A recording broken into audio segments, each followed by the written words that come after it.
Nous allons prendre le livre de l'Exode au chapitre 14.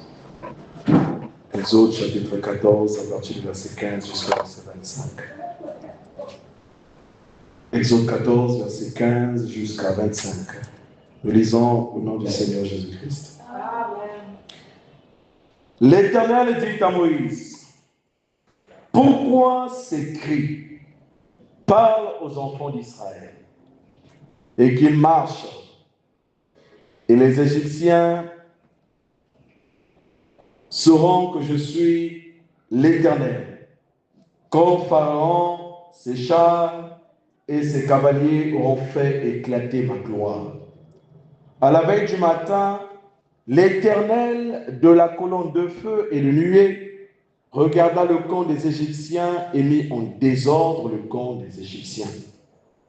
Il ôta les roues de leurs chars et en rendit la marche difficile. Les Égyptiens dirent alors, fuyons devant Israël, car l'Éternel combat pour lui contre les Égyptiens. Amen. Vous pouvez vous asseoir. Alors aujourd'hui, nous allons exhorter toujours sur ce qu'on a lu ce soir. Nous avons lu Exode chapitre 14. S'il faut donner un titre à cette exhortation, nous dirons les roues de leur char. Amen. Les roues de leur char. Et ce titre a été tiré du verset 25 de Exode chapitre 14. Nous lisons, nous pourrons le relire. Il ôta les roues de leur char et en rendit la marche difficile. Amen. Donc c'est sur ça que nous allons nous apaisanter ce soir avant d'entrer pleinement dans la prière. Alors, nous avons pris un passage dans Exode chapitre 14 et nous remarquons qu'il est toujours question de Moïse. Moïse, c'était un homme pas comme les autres. Est-ce que quelqu'un peut dire amen à cela? C'était un garçon doué. Il naquit pour être un prophète, un libérateur. Il naquit avec l'équipement déjà en lui. De même que chaque homme qui vient au monde naît avec un équipement. Vous comprenez cela? Quand Dieu veut vous destiner à un travail, il met déjà ce qu'il faut en vous afin d'accomplir ce travail-là. Et donc, quand Dieu te demande d'exécuter un homme, il sait pourquoi il te le dit. Parce qu'il a déjà mis quelque chose en toi. Et il faut une situation pour manifester cette chose-là. Et donc, il fallait cette situation de la mer Rouge pour ressortir les équipements nécessaires qui étaient en Moïse. Amen. Il eut une naissance très étrange, comme le Seigneur Jésus-Christ. Est-ce que quelqu'un peut dire amen à cela? Il naquit dans un temps de persécution, comme le Seigneur Jésus-Christ. Il naquit pour être un libérateur, comme le Seigneur Jésus-Christ. Ses parents le cachèrent pour le protéger de l'ennemi, comme le Seigneur Jésus. Il commença son ministère, comme le Seigneur Jésus. Il était un leader, comme le Seigneur Jésus. Il était un prophète, comme le Seigneur Jésus. Et il était un législateur, comme le Seigneur Jésus. Il était le type de Jésus. Vous comprenez cela? Et donc, dans sa vie, il devait manifester les actes de Jésus-Christ. Quelquefois, Moïse pouvait se poser des questions. Mais qu'est-ce que je fais? Mais c'était l'Esprit de Christ qui agissait en lui. Amen. Nous connaissons tous l'histoire. Comment Moïse a été commissionné, comment il est allé en Égypte, comment il a libéré le peuple de l'esclavage, comment ils sont sortis de l'Égypte. Nous connaissons tout ça. Mais la partie qui va nous intéresser, c'est la partie où ils étaient confrontés à l'armée de Pharaon. Vous comprenez cela? Quand ils sont sortis, la Bible dit qu'ils sont sortis par la main puissante de Dieu. Et Dieu s'est arrangé de leur faire un contour. Au lieu de prendre le chemin normal, Dieu s'est dit non. Au vu du peuple et de la catégorie des individus se trouvant dans ce peuple, il y a des incrédules il y a des soi-disant, il y a des croyants. Je ne peux pas tous les emmener à Canaan. Il faut que je procède par un tri. Il faut que je procède par des tests afin de retirer ceux qui ne sont pas du lot. Vous comprenez cela? Et c'est ce que l'Éternel fait le long du chemin. Nous n'irons pas tous au ciel. Vous comprenez cela? Il y a des gens qui sont sélectionnés pour aller au ciel. Mais ils doivent passer par des temps de tests. Il y en a certains qui faillissent, mais d'autres réussissent à cela. Alléluia. Non pas que le ciel, non pas qu'on va au ciel au bout de nos efforts, mais c'est juste par grâce qu'on est sauvé. Amen. Vous comprenez cela? Et quand le peuple s'est retrouvé devant la mer Rouge, alors Dieu dit à Moïse, restez là, sans comprendre ce qui devrait se passer. Mais Moïse a simplement obéi à la voix de Dieu. Amen. Et donc, Pharaon a constaté qu'il y avait un vide en Égypte. Ceux qui occupaient le peuple de l'Égypte n'étaient plus là. Ceux qui faisaient des sales besognes n'étaient plus là. Ceux qui construisaient les villes n'étaient plus là. Des esclaves sur lesquels ils pouvaient marcher n'étaient plus là. Alors la Bible dit que Dieu endurcit le cœur de Pharaon. Parce que Dieu avait un plan pour son peuple. Dieu avait un plan pour les fils d'Israël. Alors qu'est-ce qui s'est passé? Nous sommes en train de parler des roues de leur char. Alors c'est quoi un char? Que représentaient des chars à l'époque de l'Égypte? D'abord, un char est une arme stratégique. Vous comprenez cela? Dans l'Égypte du Nouvel Empire, amen, le char était l'une des armes les plus redoutées, rapide, mobile, utilisée pour poursuivre, amen, avec des archers, pour tirer avec des lances, en temps de guerre, en temps de bataille. Donc c'était l'équivalent d'une force de frappe d'élite. Donc c'était l'armement sophistiqué de l'Égypte à l'époque. Et les chars représentaient aussi le prestige royal. Amen.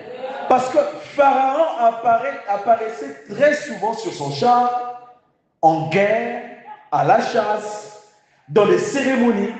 Tout cela, c'était pour montrer la gloire qu'il avait. Vous comprenez cela? Donc le char avait une connotation de puissance. C'était le pouvoir visible de Pharaon. Amen. Pharaon a donc décidé de prendre 600 chars d'élite. Et tous les chars de l'Égypte, il n'a laissé aucun char. La Bible dit que tous les chars de l'Égypte ont quitté l'Égypte pour poursuivre les enfants d'Israël. Et il avait sur ces chars des combattants. Et la Bible dit que Pharaon approchait à vive allure. Et les enfants d'Israël ont vu l'armée de l'Égypte venir vers eux. Alors ils eurent une grande frayeur et crièrent à l'Éternel. Ils dirent à Moïse, n'y avait-il pas de sépulcre en Égypte sans qu'il fût besoin de nous mener mourir au désert? Que nous as-tu fait en nous faisant sortir d'Égypte? C'était des plaintes de la part du peuple.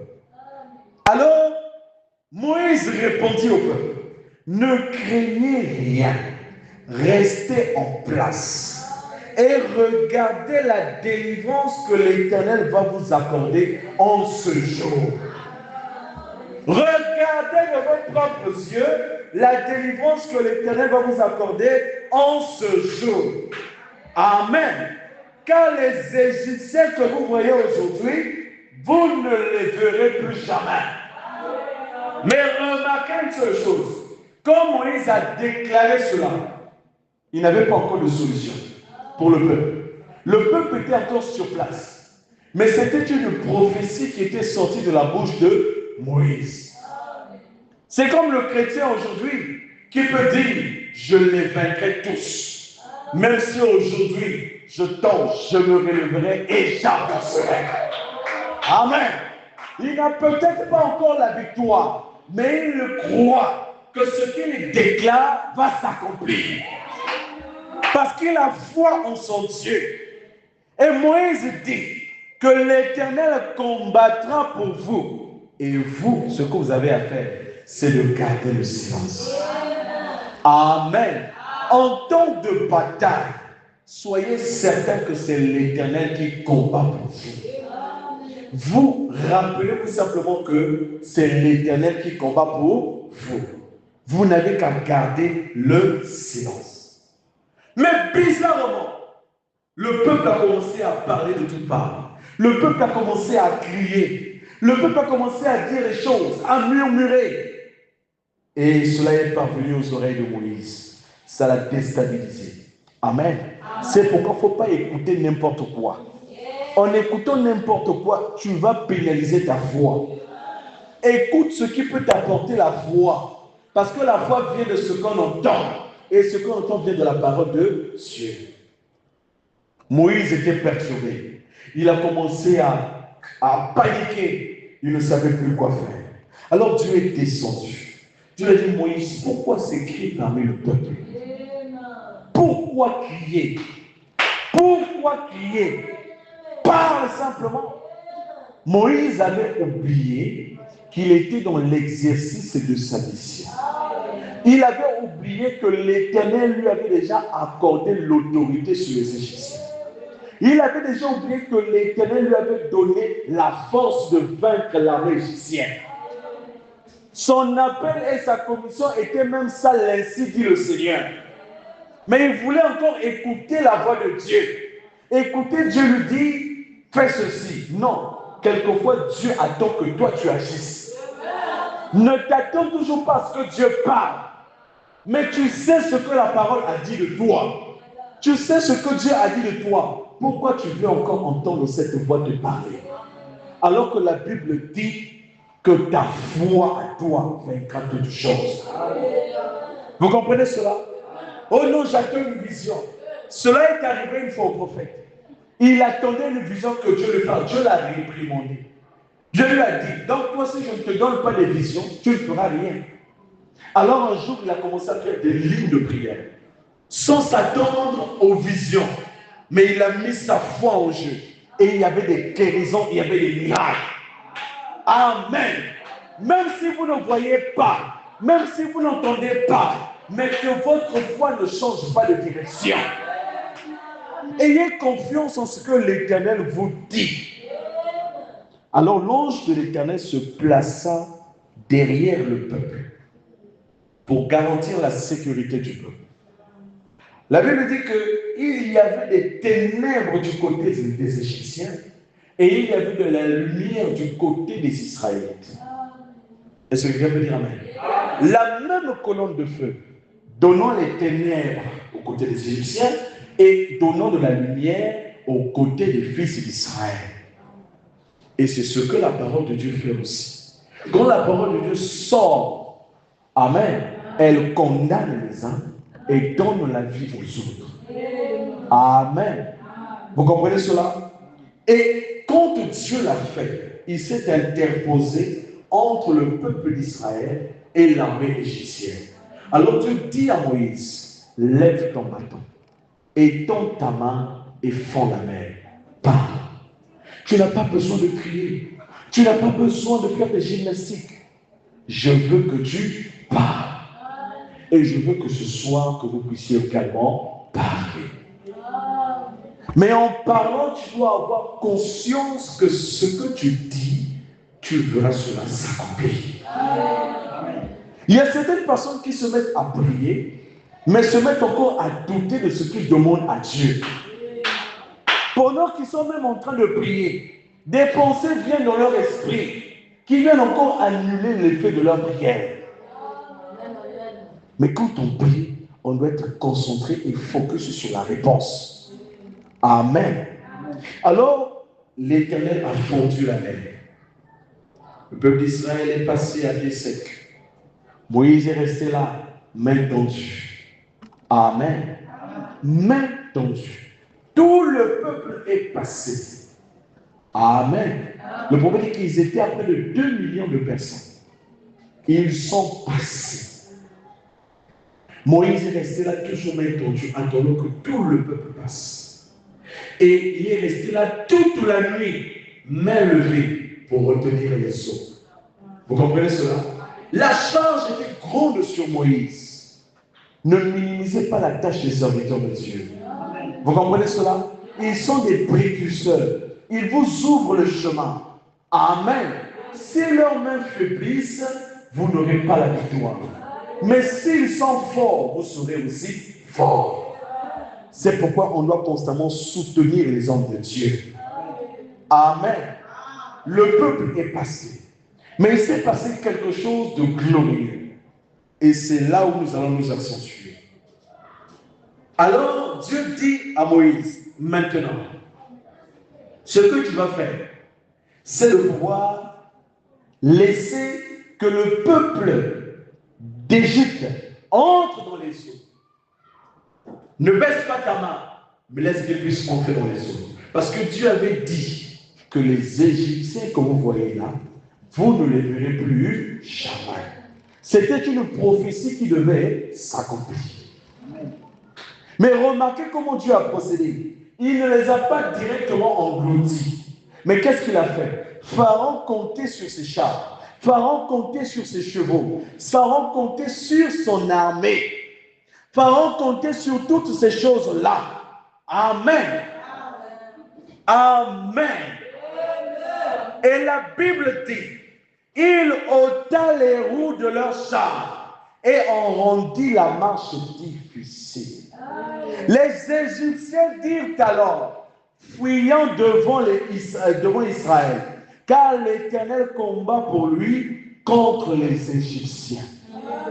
Le peuple égyptien qui était orgueilleux, qui était prêt à éliminer Israël, mais quand ils sont arrivés dans les eaux de la mer, ils ont dit maintenant fuyons. La peur a changé le corps. Alléluia. Parce que Dieu a ôté les roues de leurs chars. Et j'ai dit tout à l'heure que les chars représentaient le pouvoir. Les chars représentaient la domination égyptienne. Ils mettaient leur confiance sur des chars. Et la Bible dit que ceux-ci s'appuient sur leurs chars, ceux-là sur leurs chevaux. Mais nous invoquons le nom de l'Éternel, notre Dieu. Amen. Eux, ils plient et ils tombent. Nous tenons ferme et restons debout.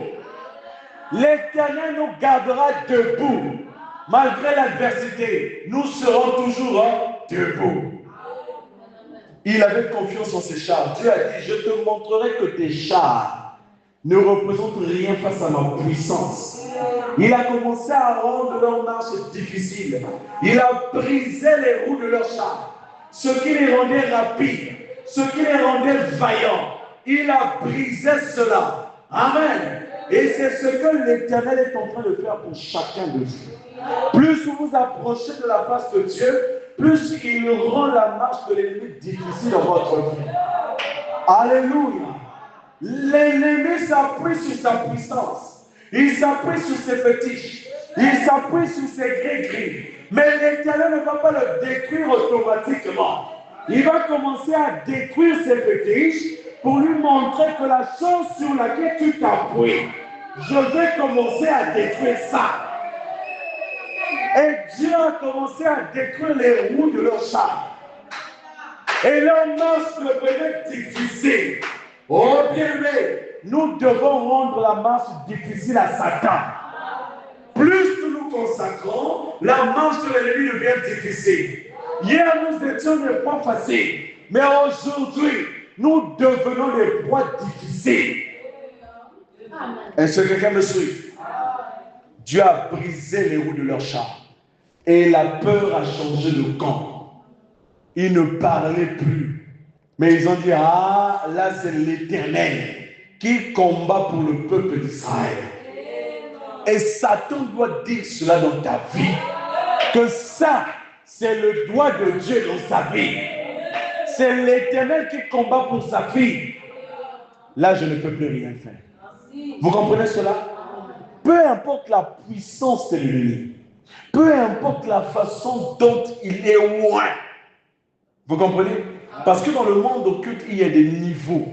Vous comprenez? Même si c'est Lucifer lui-même, même le plus faible des chrétiens a la puissance de terrasser Satan. Amen. Parce qu'il a en lui l'Esprit de Dieu, la puissance de Dieu. Vous comprenez cela? C'est Dieu qui combat pour nous. Ce qui nous fait défaut, c'est parce qu'on se dit que je suis faible, je ne peux rien faire. Non, reste calme, reste silencieux. Laisse Dieu prendre le dessus. Reste dans cette présence. Tu verras que sans aucun effort, Dieu lui-même va se charger. Dieu lui-même va commencer à rendre leur marche difficile. Et l'Éternel est décidé de rendre la marche difficile à vos ennemis. Parce que Dieu est en train d'opérer quelque chose dans nos vies. Dieu est en train d'opérer quelque chose dans nos âmes. Vous pouvez même déjà le remarquer que quelque chose est en train de changer. Amen. Et donc, la marche de Satan va être difficile. Mais pour que cela soit difficile, il faudrait que vous gardiez le silence. Que vous laissiez l'Éternel lui-même agir à sa façon. Faites confiance en Dieu. Faites confiance en l'Éternel et lui-même s'en occupera. Et quand Dieu a brisé les roues de leur char, amen. Et Dieu a dit à Moïse, maintenant tu peux baisser ta main.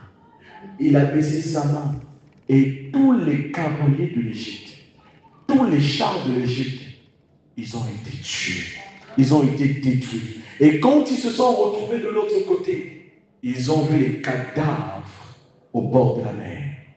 Vous comprenez cela? Vous êtes fort. Vous avez quelque chose en vous que vous négligez. Je vous dis la vérité, il y a quelque chose en vous que vous négligez. Amen. Depuis que j'ai compris ça, frère, que tu sois le plus puissant sorcier de la vie ou du monde, tu ne me fais pas peur. Je dois juste me rassurer que je suis en bon terme avec Dieu. Et si je suis en bon terme avec Dieu, je deviens encore têtu. Parce que je sais qu'à ce moment-là, tu ne pourras rien faire. Amen. Tu vas peut-être me ruer des coups. Je vais peut-être te trébucher. Mais sache que tu ne me vaincras jamais. Parce que si tu me vaincres, ça veut dire que tu as vaincu mon Dieu. Mais on ne peut pas vaincre Dieu. Amen. Si Satan vous vainc, ça veut dire qu'il a vaincu Dieu. Vous comprenez cela? Mais Satan ne peut pas vous vaincre. Parce que vous avez la promesse de Dieu. Alléluia. Satan n'a pas pu vaincre les trois hébreux dans la fournaise. Il n'a pas pu vaincre Daniel dans la fosse au lion. Il n'a pas pu remarquer toutes les histoires de la Bible. Ceux qui ont été confrontés à des situations difficiles, même ceux qui étaient en effectif inférieur à celui de l'ennemi. Mais Dieu est intervenu. Dieu créait une situation qui dépassait l'entendement humain. Amen. Il y a un récit dans la Bible, dans 2 Chroniques, je ne sais plus quel est le chapitre. Je crois que c'était Ézéchias, je ne sais pas qui encore. Au moins 3 nations s'étaient associées pour combattre Israël. Je ne sais pas si c'était Israël ou Juda. Et le roi s'est dit, je dois convoquer un jeûne national. Il a convoqué un jeûne national. Et pendant qu'il a convoqué le jeûne national, tout le peuple s'est humilié devant la face de Dieu. Et quand ils se sont humiliés, Dieu a parlé à l'un d'entre eux. Un message est sorti pour leur dire, ne les craignez pas. Ne regardez pas à leur nombre. Car moi, l'Éternel, je combattrai pour vous. Amen. Mais quand on regarde les faits, ils n'étaient pas forts. On pouvait les battre facilement. Vous comprenez cela? Mais qu'est-ce qui s'est passé? Le lendemain, ils ont simplement vu des cadavres le long de la colline. Mais qui les a tués? C'est Dieu. Votre Dieu est puissant. Votre Dieu est fort. Frère, ne minimisez pas Dieu. Le problème, c'est que vous ne vous consacrez pas assez. Mais faites des expériences avec Dieu. vous verrez que ça va produire la foi dans votre cœur. Et quand ça va produire la foi dans votre cœur, vous n'aurez plus peur. Vous verrez que vous aurez cette capacité d'affronter l'ennemi. Même s'ils sont une vingtaine, vous allez les affronter. Je le dis et je ne cesserai de le dire. Si Dieu m'envoie dans un milieu et que dans tout ce village, du premier au dernier sont des sorciers, mais tant que Dieu m'a dit d'aller et délivrer ses enfants dans ce village, ils vont tous tomber du premier au dernier. Je ne pose pas la question de comment ça se fera, mais je laisse Dieu opérer ce qu'il a à faire. Amen. Parce qu'il est le Dieu de toute chair. Est-ce que vous comprenez cela? Je voulais juste vous fortifier pour vous dire que peu importe l'adversité dans votre vie, ne vous dites pas que vous êtes faible, vous êtes fort. Même si vous ne voyez pas encore les résultats, mais confessez que vous êtes fort. Il y a un chant qui dit que le faible dise qu'il est fort, que l'aveugle dise qu'il peut voir. Amen. C'est ce que nous devons confesser, le positif. Si nous confessons le positif, nous verrons des choses positives arriver dans nos vies. Amen. Alors nous allons simplement nous lever et nous recommander à Dieu dans la prière. Vous savez que Dieu il est capable. Tout est possible à celui qui croit. Tout est possible à Dieu. Tout est possible à ceux qui mettent leur foi dans la parole. Vous avez des situations, vous avez des épreuves, vous avez des problèmes, vous avez des soucis. N'oubliez pas, faites confiance à Dieu. Prenez ces situations-là, exposez-les à Dieu. Choisissez une heure où vous êtes seul avec Dieu, où tout le monde est endormi, mais vous combattez seul dans la prière. Je vous assure que ça fera quelque chose en vous. Ça va produire quelque chose en vous. Quand vous vous mettrez à vous battre seul dans la prière, vous verrez que le Seigneur de gloire vous donnera la victoire. Il vous fortifiera. Il vous aidera à vaincre, à aller de l'avant. Amen. Nous allons chanter. Ensuite, nous allons prier.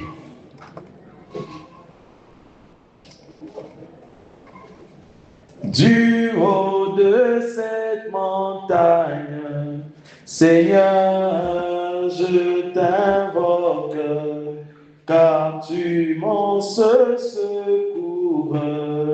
Pourquoi pas mon seul espoir? Oh, ma prière, que tu te manifestes en moi, oh, du haut de cette montagne. Moi je chanterai ton nom. Oh oui, ma prière, que tu te manifestes en moi. Oh, du haut de cette montagne. Moi je chanterai ton nom. Du haut de cette montagne, Seigneur, je t'invoque. Tu es mon seul secours. Pourquoi pas mon seul espoir? Oh, ma prière, que tu te manifestes en moi. Oh, du haut de cette montagne, moi je chanterai ton nom. Oh, ma prière, que tu te manifestes en moi. Oh, du haut de cette montagne, moi je chanterai ton nom.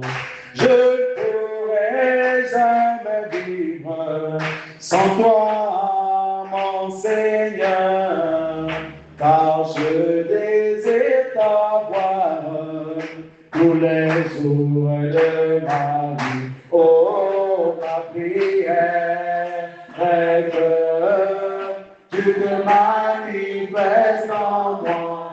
Oh, du haut de cette montagne, moi je chanterai ton nom. Oh,